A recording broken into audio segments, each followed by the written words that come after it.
अस्सलाम वालेकुम व्यूअर्स। इस वीडियो में रावलपिंडी रिंग रोड के हवाले से जो लेटेस्ट अपडेट है वो शेयर करूंगा आपके साथ। ये जैसा कि स्क्रीन पे शो हो रहा है आपको कि 12% जो वर्क है वो इसका हो गया हुआ है अब तक। तो इसका लेटेस्ट साइट विज़िट भी करवाऊंगा आपको, ड्रोन विज़िट भी करवाऊंगा इसका। इस एरिया के हवाले से वज़ीर आला पंजाब की कुछ अनाउंसमेंट्स हैं, वो वीडियो के एंड वाले हिस्से में आपको बताई जाएंगी। तो ये सारी चीज़ें इस वीडियो का पार्ट होंगी।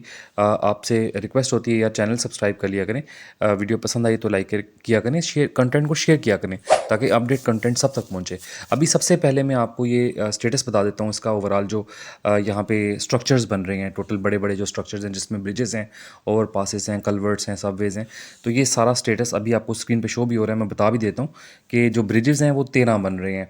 ओवर पासेस जो हैं वो ओवर पासेस और ब्रिजेस में ये फ़र्क होता है कि ब्रिज जो होता है वो रिंग रोड के ऊपर ही, जो रिंग रोड के ऊपर यानी कोई अगर रिवर आ जाता है या कोई रोड आ जाती है तो उसको क्रॉस करने के लिए रिंग रोड पे जो बनेगा वो ब्रिज है। और ओवर पासेस रिंग रोड को क्रॉस करने के लिए जो पास होगा या ब्रिज होगा वो ओवर पास होगा। कल्वर्ट्स जो हैं वो ड्रेन चैनल्स होते हैं जो रिंग रोड के अक्रॉस जाने के लिए जो पानी है नदी नालों का, तो वो है उसको कल्वर्ट कहते हैं। ठीक है। और सबवे जो है बेसिकली वो रोड क्रॉसिंग के लिए जो यानी कि रिंग रोड को क्रॉस करने के लिए जो वो होता है। ठीक है। तो टोटल आपके सामने 90 सिविल स्ट्रक्चर्स तैयार हो गए हैं। तो अभी आपके सामने साइट विज़िट जो वज़ीर आला पंजाब पहुंचे थे वो भी आपके सामने है। आप देख लें कि मौके के ऊपर मशीनरी वगैरह मूव हो रही थी और 12% काम हो चुका हुआ है। अभी मैं आपको जब ड्रोन विज़िट करवाऊंगा ना उसमें आपको बेटर अंडरस्टैंडिंग हो जाएगी कि कितना जो एरिया है वहाँ पे जो अर्थ वर्क है और जो ग्राउंड वर्क है वो कितना हो चुका हुआ है। तो खैर आप ये वज़ीर आला पंजाब की भी कुछ फुटेजेस साथ साथ देख लें और मैं एक ड्रोन विज़िट आपको डेडिकेटेड वीडियो के अगले से मैं करवाऊंगा, वो भी आप देख लीजिएगा। बेसिकली ये जो ओवरऑल एरिया है ये 38 किलोमीटर का पैच है। ये मैं प्रोजेक्ट की थोड़ी ब्रीफ कर देता हूँ आपको कि ये बेसिकली जीटी रोड से स्टार्ट होना है और एंड होना है इसने ठलियाँ इंटरचेंज जो मोटरवे M2 के ऊपर है। ठीक है। अभी फ़िलहाल इसने 38 किलोमीटर का जो पोर्शन है ये फ़ेज़ 1 में उस पे काम हो रहा है। वैसे ये जो ओवरऑल रिंग रोड है ये सर्कल करेगा रावलपिंडी और इस्लामाबाद के कुछ एरिया को और ये जाके एंड होगा संगजानी इंटरचेंज पे। यानी कि बेसिकली इस्लामाबाद को बाईपास करने के लिए, रावलपिंडी इस्लामाबाद को बाईपास करने के लिए कि एक सर्कुलर रोड बनाया जा रहा है ताकि जल्दी जो है आप एक पॉइंट से दूसरे पॉइंट तक पहुंच सकें। तो ये M1 मोटरवे के पास बेसिकली जो जीटी रोड संगजानी इंटरचेंज है वहाँ पे कहीं जाके इसने एंड होना है। संगजानी टोल प्लाजा है बेसिकली, ये जीटी रोड का टोल प्लाजा है, तो वहाँ जाके इसने एंड होना है। तो ये साइड पे ब्रीफिंग को दी गई थी वज़ीर आला पंजाब को, ये भी आप साथ साथ देख लें। और अभी मैं ड्रोन विजिट भी आपको करवा देता हूँ इसका। तो ये बंथ जो पॉइंट है वहाँ से स्टार्ट होना है और संगजानी इंटरचेंज तक जाना है एक्चुअल में। अभी फ़िलहाल 38 किलोमीटर वाले पैच पे काम हो रहा है। तो इसके अलावा अभी आपको मैं इसका ड्रोन विज़िट करवा देता हूँ। आप ये ड्रोन विज़िट भी देखें, साथ साथ मैप पे भी एक्सप्लेन कर रहा हूँ आपको, साथ साथ देख लें। ये मैप आपका एक राइट साइड पे मैप इसका है, लेफ़्ट साइड पे ड्रोन विज़िट है। ये लाहौर, ये बंथ वाले पॉइंट से स्टार्ट हो रही है, आप देख लें। ये M2 मोटरवे तक जो पोर्शन 38 किलोमीटर का है वहाँ तक ये सारा ड्रोन विज़िट होगा। आप बीच में देख लीजिएगा सिविल स्ट्रक्चर्स कितने कंप्लीट हुए हैं और साथ साथ जो इसके डिफरेंट जो ग्राउंड वर्क है या जिसको अर्थ वर्क कहते हैं वो कितना हो चुका हुआ है। तो ये सारी जो डिटेल है ये साथ साथ चलेगी। मैप के ऊपर भी आपको सारा रूट मैंने ट्रेस साथ साथ करवा रहा हूँ, तो ये भी देखें साथ साथ। तो ये ओवरऑल आपको ना एक तरह की अंडरस्टैंडिंग हो जाएगी कि ये प्रोजेक्ट जो है वो इसका अभी तक का क्या स्टेटस है और इसका जो मैप है ये किस तरह से अलाइन हो रहा है। तो ये सारी चीज़ें साथ साथ मैं एक्चुअल मैप जो RDA ने इशू किया था वो भी आपको दिखा देता हूँ। अभी फ़िलहाल आप ये जो मैप के ऊपर इसकी ट्रेसिंग है वो देख लें। तो ये सारी चीज़ें साथ साथ करवाने का मकसद सिर्फ ये होता है कि एक प्रोजेक्ट के हवाले से अच्छी अपडेट आपको मिल जाए, क्योंकि बहुत सारे लोग इसका वेट कर रहे हैं। ये रावलपिंडी रिंग रोड ऐसा प्रोजेक्ट है जिसका बहुत टाइम से लोग इंतज़ार कर रहे थे कि ये प्रोजेक्ट जो है वो शुरू हो।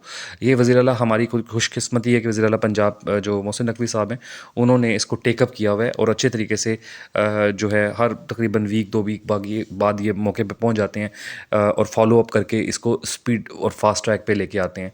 तो ये खुशकिस्मती है।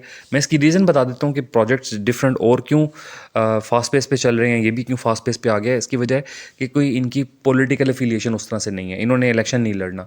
जो हमारे सियासतदान आते हैं, जो 5 साल के टेन्योर के लिए आते हैं, उनका सिर्फ एक ड्रॉबैक होता है कि उन्होंने इलेक्शन लड़ने होते हैं, उन्होंने बहुत सारे लोगों को खुश रखना होता है। तो जाहिर है कि जब एक प्रोजेक्ट शुरू होता है तो उसके लिए ये एक्चुअल मैप भी आपके सामने मैंने शेयर कर दी है, जो RDA की वेबसाइट पे मौजूद है। ये एक्चुअल इसकी अलाइनमेंट है, ठीक है, यही फॉलो होगी बाद फ्यूचर में भी। तो आपको मैं ये बता रहा था कि सियासतदानों की बहुत सारी मजबूरियाँ होती हैं, उन्होंने इलेक्शन अपने हलकों में जाना होता है, वहाँ पे वोट लेने। तो सियासतदानों का मैं ये बता रहा था कि उन्होंने क्योंकि वोट लेना होता है, इलेक्शन लड़ना होता है, तो उनको बहुत सारे लोगों की जो आप कह लें कि बातें भी सुननी पड़ रही होती हैं और लोगों के काम भी करने पड़ रहे होते हैं। अब ज़ाहिर है कि कोई प्रोजेक्ट शुरू होता है किसी एरिया में, तो वहाँ पे लैंड एक्विजिशन जो है वो एक प्रोसेस है, वो किया जाता है। तो ज़ाहिर है कि कोई खुशी खुशी तो अपनी ज़मीन नहीं देता। तो जो भी सियासतदान जिस हल्के में वो होता है, उस पर प्रेशर आ जाता है। बड़े बड़े ज़मींदार जो हैं वो अपनी ज़मीनें नॉर्मली नहीं देते, तो प्रेशर आ जाता है, तो फिर इसी वजह से प्रोजेक्ट्स जो होते हैं डिफरेंट, वो डिले का शिकार हो जाते हैं। तो ये एक बहुत बड़ी वजह है। अभी मोहसिन नकवी जो है, ये इसने इलेक्शन नहीं लड़ना, ये जो है इसका सियासी बैकग्राउंड उस तरह से नहीं है। तो इस वजह से हमें नज़र आ रहा है कि इनको किसी किस्म की कोई हर्डल नहीं आ रही। ये जितने प्रोजेक्ट्स डिले का शिकार थे, इनमें ज़्यादा मसला ज़मीनों का था। ज़मीनें मिल ही नहीं रही थी गवर्नमेंट को, ज़मीनें जो ज़मींदार थे वो बेच ही नहीं रहे थे, स्टे पे चले जाए, स्टे पे स्टे हो रहे थे। तो ये अब लाहौर का जो रिंग रोड है SL3 सेक्शन, वो भी डिले का शिकार था 10 साल से। उस पर भी काम शुरू हो गया है, और अभी ये वाला जो प्रोजेक्ट मैंने आपको बताया रावलपिंडी रिंग रोड, ये भी शुरू हो गया। तो ये शुरू होने की मेन रीज़न यही है कि कोई सियासी जो आप कह लें कि प्रेशर है, वो उस तरह से इनको फील नहीं करना पड़ा, जिसकी वजह से काम बहुत तेज़ हो रहा है। और उसके अलावा ख़ुद भी एक्टिव हैं और फॉलो अप करके डिपार्टमेंट्स को प्रेशराइज़ करके ये काम ले लेते हैं उनसे। सियासी लोग जो होते हैं वो अपने काम ज़्यादा लेते हैं, इसलिए जो ये अदारे होते हैं उनको ये ज़्यादातर रिलैक्स रखा होता है इन्होंने। तो ये रीज़न्स हैं, ये प्रोजेक्ट्स के डिले होने की रीज़न्स हैं। और अभी जो अगर फास्ट पेस पे काम हो रहे हैं, तो उसकी रीज़न है कि अभी की जो मजबूरियाँ एक सियासी गवर्नमेंट्स को फेस करनी पड़ी होती हैं, वो इनको नहीं करनी पड़नी। तो ये आपके सामने सारा, मैं ये ड्रोन विजिट भी आपने साथ साथ देखा, और अभी मैं आपको वीडियो के एंड वाले पोर्शन में जो मोहसिन नकवी साहब हैं, मैं उनका भी आपको जो बेसिकली एक आप कह लें कि उन्होंने प्रेस ब्रीफ की थी प्रोजेक्ट के विज़िट के दौरान, वो भी आपने लाजमी सुननी है। तो अभी वक्त ज़ाया किए बगैर मैं आपको डायरेक्ट उस स्पीच पे लेके चलता हूँ, आप स्पीच देखें। 2 साल से ज़्यादा अरसे की है, 2.5 साल 2-2.5 साल की है, लेकिन मुझे अल्लाह ताला से बड़ी उम्मीद है कि ये अगस्त तक अपना ये प्रोजेक्ट कंप्लीट करने में कामयाब हो जाएंगे। ये 38 किलोमीटर की रिंग रोड है, और आप पिंडी के जर्नलिस्ट हैं, आपको उससे ज़्यादा किसी को नहीं पता होगा कि ये कितनी देर से ड्यू थी, और इसका फ़ायदा इस्लामाबाद और पिंडी के लोगों को कितना होगा, ये आप लोग ज़्यादा बेहतर बता सकते हैं। लेकिन हमारी कोशिश सिर्फ यही है कि चाहे वो ये रिंग रोड है, इसको रिंग रोड तो हम कह रहे हैं, it's like a motorway, 38 kilometre की एक तरह की मोटरवे है। और चाहे आपका पानी के मसले के लिए डैम है, चाहे आपके बाकी मसाइल है। अभी हम कचहरी चौक एक्सपेंशन के ऊपर भी थोड़ा उसकी तरफ